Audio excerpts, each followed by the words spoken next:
YCP ఎంపీకి సంబంధించి అనేక అనూహ్య పరిమాణాలు చోటు చేసుకున్నాయి. అంటే గుమ్మనూరు జయరాంని ప్రకటించారు. తర్వాత బివై రామయ్య అని వార్తలు వచ్చాయి. అంటే అధికారికంగా ప్రకటించకపోయినా సో అన్ఎక్స్పెక్టెడ్గా ఆయన జయరాం గారు నాకు ఇంట్రెస్ట్ లేదనేటువంటి వార్తలు కూడా వచ్చాయి. ఈ నేపథ్యంలో మీరు ఎంతో ఇష్టపడే ఎంపీ మళ్ళీ తిరిగి నాకు వస్తుంది, కర్నూలు పార్లమెంటు అధిష్టానం నాకు కేటాయిస్తుందని అనుకున్నారా? ఏమైనా ప్రయత్నించారా? ప్రయత్నం అయితే చేశాను, అనుకున్నాను కూడా. అనుకున్నాను, ప్రయత్నాలు కూడా తెలిసిన ద్వారా చేశాను.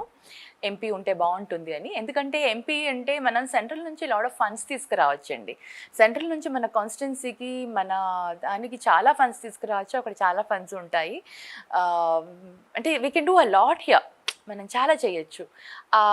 ఇంట్రెస్ట్ బాగా ఉండింది. బట్ అంటే వాట్ ఎవర్ ఇట్ ఈస్, మరి జగనన్న నన్ను ఎమ్మెల్యేగానే బెటర్ అని అనుకున్నారు కాబట్టి నాకు ఎమ్మెల్యేగా అంటే నాకు ఈ ఛాన్స్ ఇచ్చారు. But I'm still happy.